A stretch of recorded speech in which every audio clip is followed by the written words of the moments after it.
ലോകായുക്ത ബില്ലിന് അംഗീകാരം നിയമ ഭേദഗതി ബില്ലിൽ രാഷ്ട്രപതി ഒപ്പുവെച്ചു. വിവരങ്ങളുമായി കെ പ്രശാന്ത് ചേരുന്നു. പ്രശാന്ത്, ഒടുവിൽ ലോകായുക്ത ബില്ലിന് അംഗീകാരം വന്നിരിക്കുകയാണ്. ഗവർണർ രാഷ്ട്രപതിക്ക് വിട്ട ബില്ലിനാണ് അംഗീകാരം വന്നിരിക്കുന്നത്. ഇതിൽ ഏറ്റവും പ്രധാനം ലോകായുക്ത ബില്ല് വലിയ രീതിയിൽ പ്രതിപക്ഷമടക്കം വലിയ രീതിയിൽ വിമർശനം ഉന്നയിച്ച ഒന്നായിരുന്നു. അത് എത്രത്തോളം വലിയൊരു നേട്ടമാണ് രാഷ്ട്രപതി ബില്ലിൽ ഒപ്പുവെച്ചതോടുകൂടി സംസ്ഥാന സർക്കാരിന്?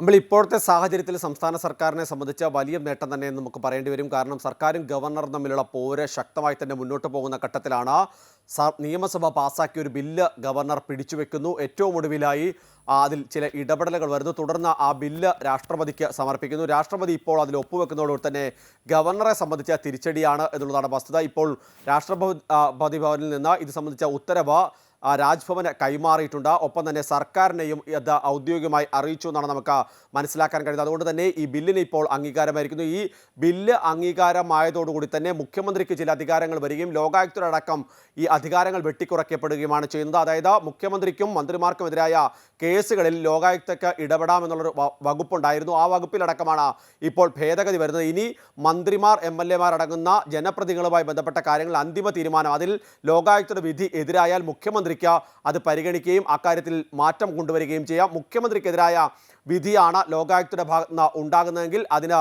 നിയമസഭ അത് പരിഗണിക്കുകയും നിയമസഭ അംഗീകാരത്തോടുകൂടി അത് മാറ്റിയെടുക്കുകയും എന്താണോ വിധി ആ വിധി മാറ്റിയെടുക്കാൻ കഴിയുകയും ചെയ്യും.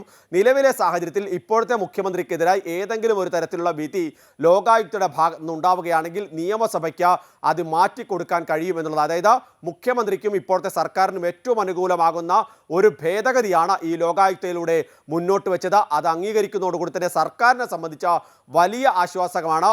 മാത്രമല്ല പ്രധാനപ്പെട്ട ഈ CMR അടക്കമുള്ള വിഷയങ്ങളുമായി ബന്ധപ്പെട്ട ഹർജികൾ ലോകായുക്തയ്ക്ക് മുന്നിലുണ്ട്. നാളെയും ഒരു ഹർജി പരിഗണിക്കുന്നുണ്ട്. ഇത്തരം ഒരു സാഹചര്യത്തിൽ സംസ്ഥാന സർക്കാരിനെ സംബന്ധിച്ചും മുഖ്യമന്ത്രിയെ സംബന്ധിച്ചും ഏറ്റവും ആശ്വാസകരമാകുന്ന നടപടിയായി തന്നെ നമുക്കിത് കാണേണ്ടി വരും. ഏറെ വിവാദമായതുകൂടിയാണ്. നേരത്തെ അമ്പിളി സൂചിപ്പിച്ച പോലെ ഈ ബില്ല് നിയമസഭയിൽ വരുമ്പോൾ തന്നെ പ്രതിപക്ഷം ശക്തമായി വിമർശനം ഉന്നയിച്ചിരുന്നു. ഇത് ലോകായുക്തയെ കൊല്ലുന്ന ബില്ലാണ്. നയനാർ സർക്കാർ കൊണ്ടുവന്ന ബില്ലിനെ അതേ സമീപനത്തിൽ തന്നെ, അതായത് ഒരു ഇടതുപക്ഷ സർക്കാർ കൊണ്ടുവന്ന ബില്ലിനെ അല്ലെങ്കിൽ ലോകായുക്തയെ മറ്റൊരു ഇടതുപക്ഷ സർക്കാർ തങ്ങളുടെ സ്വയം താല്പര്യങ്ങൾക്ക് വേണ്ടി ബലി കഴിക്കുന്നു എന്നുള്ളതാണ് പ്രതിപക്ഷം ആരോപണമായി ഉന്നയിച്ചത്. അതിനെല്ലാം മറികടന്നുകൊണ്ടാണ് നിയമമന്ത്രി ഈ ബില്ല് കൊണ്ടുവരികയും ഇത് അംഗീകരിക്കുന്നതിലേക്ക് ഏതായാലും ഇത് നിയമമാകുന്നതോടെ തന്നെ സർക്കാരിന് വലിയ ആശ്വാസമായി തന്നെ കാര്യങ്ങൾ മാറും. അമ്പിളി.